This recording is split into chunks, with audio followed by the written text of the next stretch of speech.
Hello! Welcome to OJ Studios. Please enjoy this week's chapter of The Birthday Party by Olivia Julius. Chapter 3: My Stepsister. I walked home from school alone. Once I got inside the house, I heard my stepsister Bridget and her boyfriend Brad in her bedroom talking. I rolled my eyes and started from my room when Bridget hollered out for me. "Hey Jonah, is that you?" she yelled out. I could hear soft thumps from her room, as undoubtedly her genius of a boyfriend was trying to hide just in case. I could have been Mom. "Yay!" I responded and tried to go up the stairs to get away from her, but instead she came out of her room and stopped me. Bridget was the worst thing that came out of my mom marrying her dad. From the very beginning we hated each other and mostly vowed to act like we are getting along for our parents' sake. Bridget and I are completely different. This year she is a junior in high school and the co-captain to the cheer squad. The head captain and her really don't get along too well. Even though the football season is over at the high school, she still likes to ride her popularity from being one of the better looking cheerleaders in the school.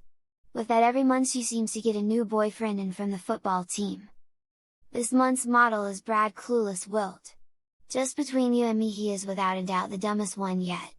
Brad was a school starting linebacker before he broke his foot and had to sit out for the rest of the season. The only reason that Bridget was dating him was because she needed a guy to date after her breakup with her old boyfriend Tyler Davis. I can only imagine who her next attempt will be. Mom called, Bridget said, crossing her arms. She had to do a few things before she comes home. She'll probably be an hour or two late, and Dad is working late at the office again. So, I'm in charge. "Whatever," I said, "I know the deal." "Yup, go upstairs and pretend like you don't exist, and when Mom and Dad come home, I'll pretend that I can stand you," Bridget said as Brad lamely laughed behind her. Bridget was about to turn away and head back into her room when she stopped and looked back to me. "What's that in your pocket?" she asked, pointing to my left pants pocket. I looked down and my heart sank when I saw the pink envelope just peeking out of my pocket and in full view of Bridget. "Let me see it, Jonah," Bridget said with a devilish grin. I tried to run up the stairs, but as soon as I got to the first step of the staircase, Bridget caught me and rolled me over, taking the card out of my pocket. "Got a love note?" Bridget started to tease as I quickly opened the envelope to reveal the Barbie card. She read the front of it and smiled. "You got invited to a girl's birthday party?" she asked with an eyebrow raised. "Yeso?" I asked. "Ah, you got a little girlfriend, don't you?" Brad said in a little kiddish voice that he knows I and every other kid my age hates. "Shut up, Brad, he has more friends that are girls than you will ever have in your lifetime," Bridget said, greatly surprising both me and Brad. "I got a lot of girls," Brad mumbled in his defense.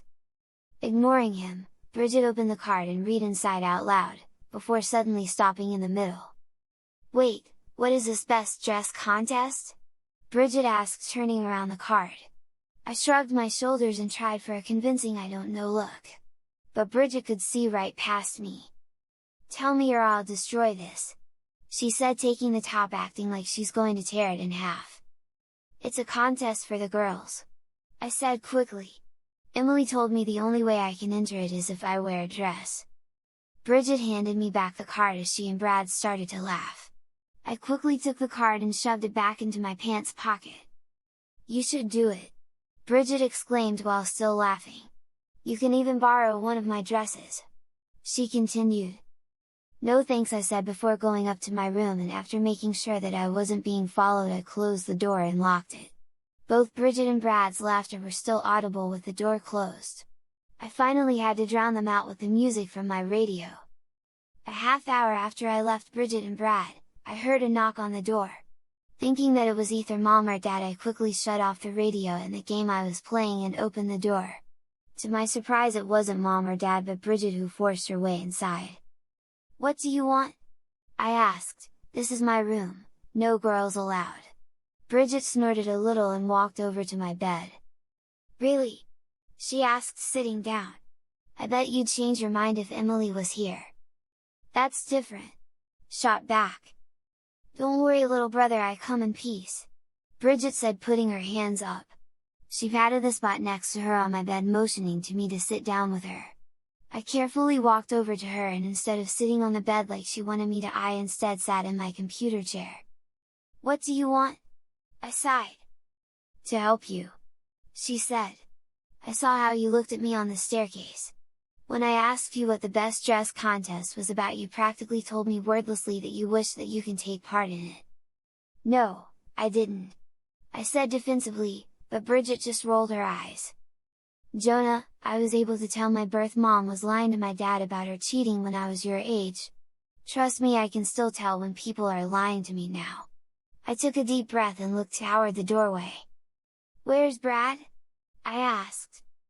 "Don't worry, he's gone," Bridget said. "He kind of got offended when I called his masculinity into question." I could help but laugh a little, but then looked back at Bridget. In the 4 years of knowing her, this was the calmest that we have ever spoken with each other without our parents around.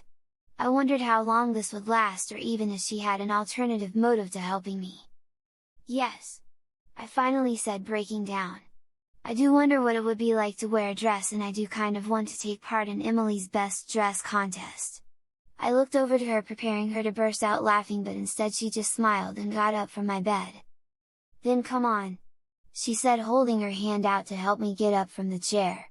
"Let's see what we can find for you."